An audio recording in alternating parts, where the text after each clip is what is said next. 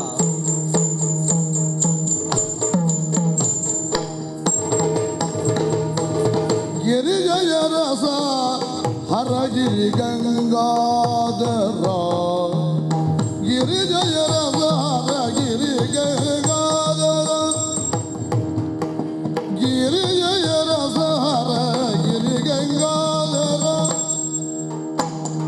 ಹರುಷದಿ ನಲಿದನು ಕೀರ್ತಿ ಸುಧಾಕರ ಕೀರ್ತಿ ಸುಧಾಕರ ಹರುಷದಿ ನಲಿದನು ಕೀರ್ತಿ ಸುಧಾಕರ ಹರುಷದಿ ನಲಿದನು ಕೀರ್ತಿ ಸುಧಾಕರ ಕೀರ್ತಿ ಸುಧಾಕರ ಕೀರ್ತಿ ಸುಧಾಕರ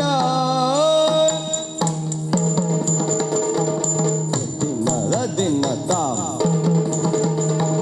ರದ್ದಿನ್ನ ತೈ ರದ್ದಿನ್ನ ತೈ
ರಮಣ ನಿಮ್ಮ ಚರಣ ಸುಮಗೆ ನಮಿಸಿ ನುಡಿವೇನು ಅಮಿತ ಕೀರ್ತಿವಂತ ಚರಿತ ಗಮನ ಸೆಳೆವೆನು ಅಮಿತ ಕೀರ್ತಿವಂತ ಚರಿತ ಗಮನ ಸೆಳೆವೆನು ಜುಮಗೆ ನಮಿಸಿ ನುಡಿವೆನು ಚರಿತ ಗಮನ ಸೆಳೆವೆನು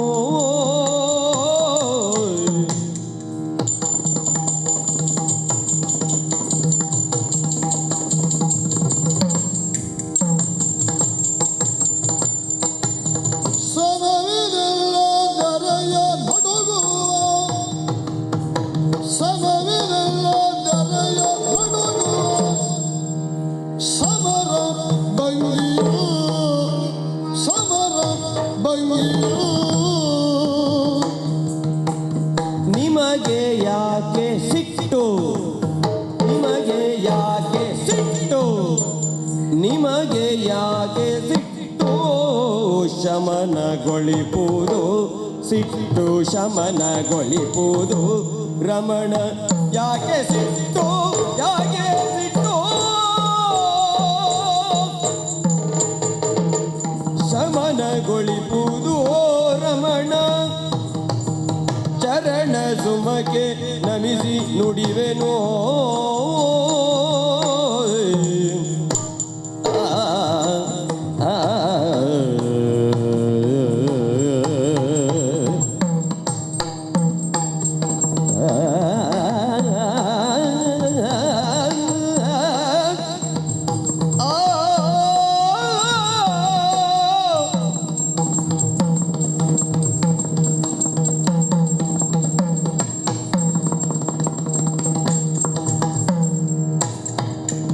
ರಮಣ ನಿಮ್ಮ ಚರಣ ಸುಮಗೆ ನಮಿಸಿ ನುಡಿವೆ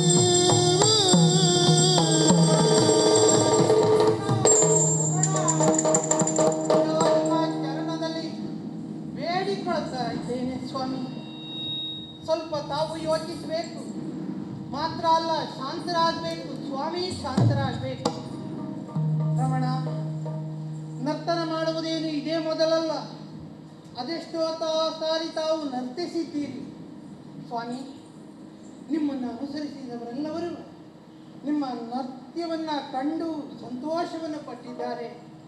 ಆದರೆ ಇಂದು ಈ ಸಂದರ್ಭದಲ್ಲಿ ನೀವು ನರ್ತಿಸಿದಂತಹ ಪರಿ ಹೇಗೆ ತಲೆಯೇ ನಡುಗುವಂತೆ ನೀವು ನರ್ತಿಸ್ತಾ ಇದ್ದೀರಿ. ಹಾಗಿದ್ದ ಮೇಲೆ ತಲೆಯಲ್ಲಿ ವಾಸಿಸುತ್ತಿರುವಂತಹ ಎಲ್ಲವರು ನಿಮ್ಮ ನಾಟ್ಯವನ್ನು ಕಂಡು ಹೆದರಿಕೊಳ್ಳಲಿಕ್ಕೆ ಸಾಧ್ಯ ಇಲ್ವೇ? ಸಾಮಾನ್ಯರ ಪಾಡಿಯೇನು ಸ್ವಾಮಿ, ನಿಮ್ಮ ಹತ್ತಿರದಲ್ಲಿರುವಂತಹ ನನ್ನ ಪಾಲಿಗೆ ಹೆದರಿಕೆ ಭಯ ಎನ್ನುವುದು ಆವರಿಸಿದೆ ಸ್ವಾಮಿ. ನೀವು ಯಾವ ಕಾರ್ಯವನ್ನು ಮಾಡುವಾಗಲೂ ಸಹ ಅದಕ್ಕೆ ಇಂಥದ್ದೊಂದು ನಿರ್ದಿಷ್ಟ ಕಾರಣ ಅಂತ ಇರ್ತದೆ.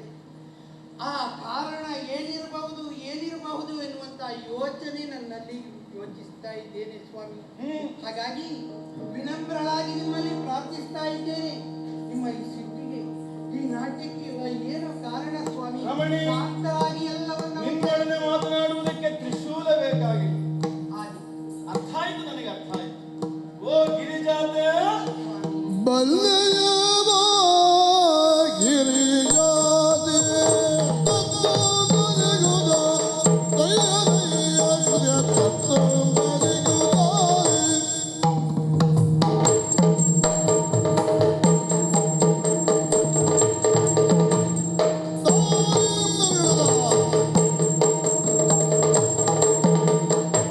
ಬಂದೆಯವ ಗಿರಿಜಾತೆ ಬಂದೆಯವ ಗಿರಿಜಾತೆ ಬಂದೆಯವ ಗಿರಿಜಾತೆ ನೀನೆಂದಿಹ ಮಾತಿಗೆ ಸೋತೆ ನೀನೆಂದಿಯ ಮಾತಿಗೆ ಮಾತಿಗೆ ಮಾತಿಗೆ ಸೋತೆ ಚಂದ್ರ ಮುಖ್ಯ ಸುಮಗಾನಿಯರು ಚಂದ್ರ ಮುಖ್ಯ ಸುಮಗಾನಿಯರು ಸಂಧಿಗೆ ಸಮ್ಮತಿ ಉಂಟೈ ಸರಿ ಸರಿ ಸಂಧಿಗೆ ಸಮ್ಮತಿ ಉಂಟೈ ಸರಿ ಸರಿ ಚಂದಿರ ಮುಗಿದು ಮಗಂದಿಯರು ಇದ ಸಂಧಿಗೆ ಸಮ್ಮತಿ ಉಂಟೈ ಸರಿ ಸರಿ ಬಂದೆಯ ಗಿರಿಜಾತೆ, ಪರ್ವತರಾಜನ ಕುಮಾರಿಗೆ ಬಂದೆಯ. ನನ್ನ ಬಾಳಿನಲ್ಲಿ ಬಂದು ಹಲವು ದಿವಸಗಳೇ ಕಳೆದು ಹೋಯಿತು. ಆದ್ರೆ ಸದಾ ನನ್ನ ಹೃದಯದಲ್ಲಿಯೇ ವಾಸ ಮಾಡಿಕೊಂಡಿರುವವಳು ನೀನು ಅಲ್ಲ, ನಿನ್ನ ಹೃದಯದಲ್ಲಿ ನಾನು. ಈಗ ಬಂದೆಯ ಎಂಬ ಕೇಳಿರುವ ಔಚಿತ್ಯ ಏನು? ಏನು ಮೈಮರೆತು ತಾಂಡವವನ್ನು ಆಡುತ್ತಿರುವ ಹೊತ್ತಿಗೆ ಲಯಕಾರಿಯಾದಂತಹ ನಾನು ರುದ್ರ ತಾಂಡವ ನೃತ್ಯವನ್ನು ಆಡುವ ಹೊತ್ತಿಗೆ ಬಂದ ನೀನು ಶಾಂತಗೊಳಿಸಬೇಕು. ನಾಳಿನ ಪ್ರಪಂಚಕ್ಕೆ ಇದರಿಂದ ವಿಪರೀತವಾದ ಪರಿಣಾಮ ಆದೀತು ಎಂಬಂತಹ ಎಚ್ಚರವನ್ನು ಮೂಡಿಸಿದೆ. ಹಾಗಾಗಿ ಹೇಳಿತು, ಪತಿ ಪತ್ನಿ ಕೇವಲ 2 ದೇಹಗಳು ಮಾತ್ರ ಅಲ್ಲ. ಗಂಡ ಎಚ್ಚರ ತಪ್ಪಿದಾಗ ಎಚ್ಚರಿಸುವ ಹೊಣೆಗಾರಿಕೆ ಹೆಂಡತಿಯದು. ಹೆಂಡತಿ ತಪ್ಪಿದಳು ಅಂತಾದ್ರೆ ಎಚ್ಚರಿಸಬೇಕಾದ ಹೊಣೆಗಾರಿಕೆ ಗಂಡನದು. ಆ ನೆಲೆಯಲ್ಲಿ ನಾನೆಲ್ಲಿಯೋ ತಪ್ಪಿದೆ ಎನ್ನುವುದನ್ನು ಎಚ್ಚರಿಸುವುದಕ್ಕೆ ಅಂದೆಯಾಗಿ ನಿಜಾತೆ. ಎಷ್ಟೆಂದ್ರು ಪರ್ವತರಾಜನ ಮಗಳು, ಸ್ಥಿರತೆಯೇ ಪರ್ವತದ ಗುಣ. ನಿನ್ನಲ್ಲಿಯೂ ನಾನು ಅದನ್ನು ಕಂಡುಕೊಂಡೆ. ನಾನೆಷ್ಟೇ ಚಂಚಲನಾಗಿ ಮೈ ಮರೆತು ತಾಂಡವದಲ್ಲಿ ಮುಳುಗಿದ್ದರೂ ನಿನ್ನ ಸ್ಥಿರವಾದಂತಹ ಗುಣ ನನ್ನ ಚಾಂಚಲ್ಯವನ್ನು ಭೇದಿಸಿತು. ಹಾಗಾಗಿ ನಿಜ ಅರ್ಥದಲ್ಲಿ ನಾವಿರುವರು ವಾಕ್ ಮತ್ತು ಅರ್ಥಗಳ ಹಾಗೆ. ನಾನೇ ಮಾತು, ನೀನೇ ಕ್ರಿಯೆ, ಎರಡು ಒಂದಕ್ಕೊಂದು ಸಮ್ಮಿಳಿತವಾದಾಗ ಮಾತ್ರ ಬದುಕಿಗೆ ನಿಜವಾದಂತಹ ಗುರಿಯನ್ನ ಸಾಧಿಸುವುದಕ್ಕೆ ಸಾಧ್ಯ ಆಗುತ್ತದೆ. ರಮಣಿ, ಪಾರ್ವತಿ, ಹೌದು, ಒಳ್ಳೆಯ ಹಿಮ್ಮೇಳ ಉಂಟು ಅಂತಾದ್ರೆ, ಒಳ್ಳೆಯ ಪರಿಸರ ಉಂಟು ಅಂತಾದ್ರೆ, ಅಲ್ಲ ಸಹೃದಯರಾದಂತಹ ಪ್ರೇಕ್ಷಕರು ಇದ್ದಾರೆ ಅಂತಾದ್ರೆ ಯಾವ ಕಲಾವಿದ ಮೈಮರೆಯುವುದಿಲ್ಲ ಹೇಳು? ಒಂದರ್ಥದಲ್ಲಿ ನಾನು ಮೈಮರೆತದ್ದು ಹೌದು. ಹಾಗಂತ ಇತಿಮಿತಿ ಮೀರಿ ಹೋಗ್ಬಾರ್ದಲ್ಲ. ಹೌದಾ? ನಿನ್ನ ಮಾತಿಗೆ ನಾನು ಒಪ್ಪಿದ್ದೇನೆ. ಹಾಗಾಗಿ ಅಲ್ಲವೇ ಕರದಲ್ಲಿರುವಂತಹ ತ್ರಿಶೂಲವನ್ನ ಬದಿಗೆ ಸರಿಸಿದೆ. ಈಗ ನಿನ್ನ ಸಾಂಗತ್ಯ ನನಗೆ ಬೇಕು. ಧ್ಯಾನಾಸಕ್ತನಾಗಿರುವವನು ನಾನು ಯಾವತ್ತು. ಇವತ್ತು ನಿನ್ನದಂತಹ ಪೂಜೆಯೋ, ನಿನ್ನದಂತಹ ಪುರಸ್ಕಾರವೋ, ಉಪಚಾರವೋ, ಒಂದಿಷ್ಟು ನಾವು ಸಲುಗೆಯ ಮಾತುಗಳನ್ನಾಡಿದರೆ ಹೇಗೆ? ಹಾಗೆ ಹೀಗೆ ಬನ್ನಿ.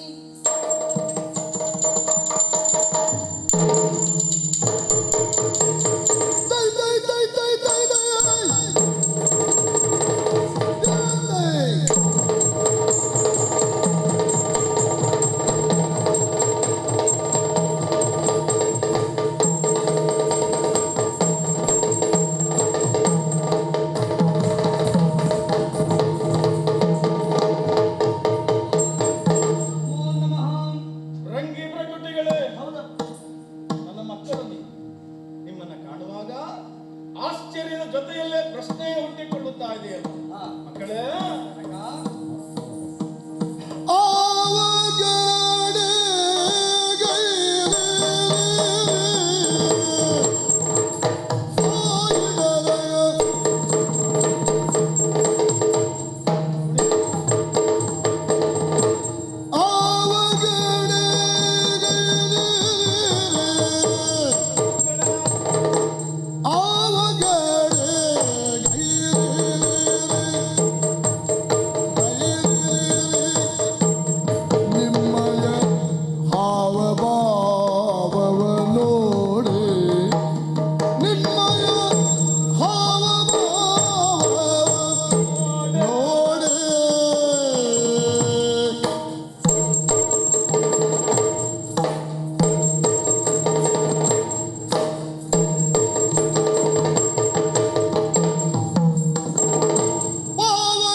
ಪ್ರಪಂಚ ತಿಳಿದದ್ದೇ ಬೇರೆ. ರಂಗಿ ಪ್ರಕೃತಿಗಳೆಂದ್ರೆ ವಿಕಾರ ಸ್ವರೂಪಗಳು. ಹಾಗಲ್ಲ ಮತ್ತೆ ಅಲ್ಲ, ಒಂದರ್ಥದಲ್ಲಿ ನೋಡಿದ್ರೆ ಹುಟ್ಟಿದ ಮಕ್ಕಳಲ್ಲ. ಯಾವುದೇ ಆಕಾರ ಇರಲಿ, ಯಾವುದೇ ರೂಪ ಇರಲಿ, ತಂದೆ ತಾಯಿಗಳಿಗೆ ಸಂತೋಷವೇ, ಹೆತ್ತವರಿಗೆ ಹೆಗ್ಗಣ ಮುದ್ದು. ಹಾಗಲ್ಲ, ನೀವೇನು ನಾನೇನು ಅನ್ನೋದನ್ನ ಚೆನ್ನಾಗಿ ಅರ್ಥ ಮಾಡಿಕೊಂಡವರು ನೀವು ಮಾತ್ರ ಅಲ್ಲ. ನನ್ನ ಗಣ ಮೇಳದಲ್ಲಿ ಅನೇಕರಿದ್ದಾರೆ. ಆಶ್ಚರ್ಯ ಬೇರೇನಲ್ಲ, ಎಲ್ಲರೂ ನನ್ನ ಜೊತೆಯಲ್ಲಿ ತಾಂಡವಕ್ಕೆ ಗೆಜ್ಜೆಯ ಹೆಜ್ಜೆ ನಿಂತವರು. ಕೆಲವರೆಲ್ಲ ಸಂಗೀತ ವಾದ್ಯವ, ಕೆಲವರೆಲ್ಲ ತಾಳಮೇಳವೋ, ಕೆಲವರೆಲ್ಲ ಗೀತಗಾಯನವೋ, ಇನ್ನು ಕೆಲವರು ನನ್ನ ಜೊತೆಯಲ್ಲೇ ಹೆಜ್ಜೆ ಇದ್ದವರು. ನೀವು ಅದಕ್ಕೆ ಹೊರತಾದವರಲ್ಲ. ತಾಂಡವ ಮುಗಿದು ಕೆಲವೇ ಹೊತ್ತಾಗಿದೆ. ಆ ಕ್ಷಣ ನಿಮ್ಮನ್ನು ಕಂಡಿದ್ದೆ ನಾನು. ಮತ್ತೆ ಎಲ್ಲಿಗೋ ಹೋಗಿ ಈ ಕಡೆಗೆ ಬಂದ ಹಾಗೆ ಕಾಣಿಸ್ತಾ ಉಂಟು. ಮುಖ ಎನ್ನುವುದು ಹೃದಯದ ಕನ್ನಡಿಯಂತೆ. ಒಬ್ಬ ಹೇಳಬೇಕಾಗಿಲ್ಲ, ಒಬ್ಬನ ಮನಸ್ಸನ್ನು ಅರ್ಥ ಮಾಡಿಕೊಳ್ಳಬೇಕು ಅಂತಾದ್ರೆ ಮುಖಾವಲೋಕನ ಸಾಕು. ಹೊಸ್ತಿಲು ನೋಡಿ ಮನೆಯವನ ವ್ಯಕ್ತಿತ್ವ ಏನು ಅಂತ ಅರ್ಥ ಮಾಡಿಕೊಳ್ಳೋದಿಲ್ವೇ ನಾವು? ಹಾಗಾಗಿ ಏನೋ ಜಿಜ್ಞಾಸುಗಳಾಗಿ ಬಂದಿದ್ದೀರಿ ಅಂತ ನನಗೆ ಗೊತ್ತಾಯ್ತು. ಯಾವ ಕಡೆಗೆ ಹೋದ್ರಿ, ಇಲ್ಲಿಗೆ ಯಾಕೆ ಬಂದ್ರಿ, ಯಾವ ಪ್ರಶ್ನೆಯಿಂದ ಹೊತ್ತು ಬಂದ್ರಿ? ಸಂಕೋಚ ಬೇಡ, ನಿಮ್ಮದೇ ಮನೆ ತಾನೆ. ನಿರರ್ಗಳವಾಗಿ ಎಲ್ಲರಿಗೂ ಅರ್ಥ ಆಗುವ ಹಾಗೆ ನಿಮ್ಮದಾದ ಮನಸ್ಸಿನ ಜಿಜ್ಞಾಸೆಯನ್ನು ಹೊರ ಹಾಕಿ ಸಂಶಯ ಬೇಡ. ಕೇಳು ಜಗದ ಒಡೆಯ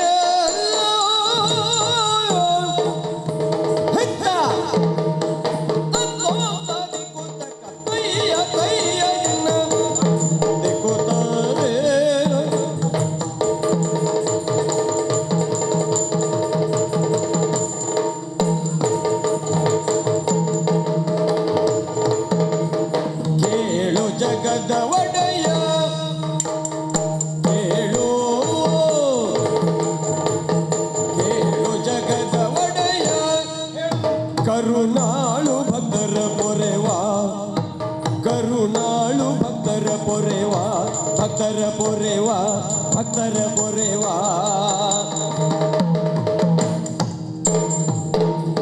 ಶೀಲರು ಲೋಕದಿ ನಿನ್ನನು ಭಜಿಪರು, ಶೀಲರು ಲೋಕದಿ ನಿನ್ನನು ಭಜಿಪರು. ಶ್ರೀಲೋಲನ ಮಿತ್ರನೆ ಪೇ ಎನ್ನೊಳು, ಶ್ರೀಲೋಲನ ಮಿತ್ರನೆ ಪೇ ಪೇ ಎನ್ನೊಳು. ತದ್ದಿನ ತದ್ದಿನ ತದ್ದಿನ ತದ್ದಿನ ತೈ.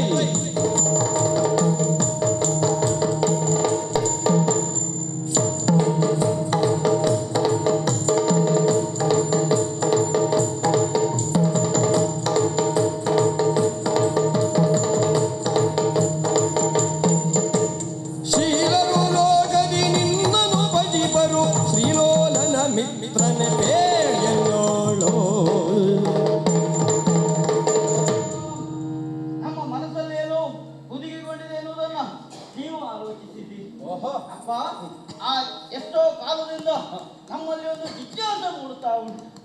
ಮತ್ತೇನಲ್ಲ, ನಾವಲ್ಲ ಜಗದ ಎಲ್ಲರೂ ಪೂಜಿಸುವುದು ಯಾರನ್ನ? ನಿಮ್ಮನ್ನ. ಶಂಕರನೇ ದೇವರು ಎಂದಾಗಿ ಪೂಜಿಸ್ತಾರೆ. ಆದ್ರೆ ನಾವು ಆಲೋಚಿಸುವುದಲ್ಲ, ದೇವರಾದಂತ ನೀವೇ ಧ್ಯಾನದತ್ತರಾಗಿದ್ದೀರಲ್ಲ, ಅದ್ಯಾವುದು ಯಾರನ್ನ ಧ್ಯಾನಿಸ್ತಾ ಇದ್ದೀರಿ ಅನ್ನೋದು ನಮ್ಗೆ ಅರ್ಥ ಆಗ್ತಾ ಇಲ್ಲ. ಹಾಗಾಗಿ ನಿಮಗೆ ಉತ್ತರ ಬೇಕು. ಯಾರನ್ನ ಧ್ಯಾನಿಸ್ತಾರೆ ನಮ್ಮಪ್ಪ? ಹೌದು ಕೇಳು ಎನ್ನಯ ಸಲ್ಲ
ಧರ್ಮ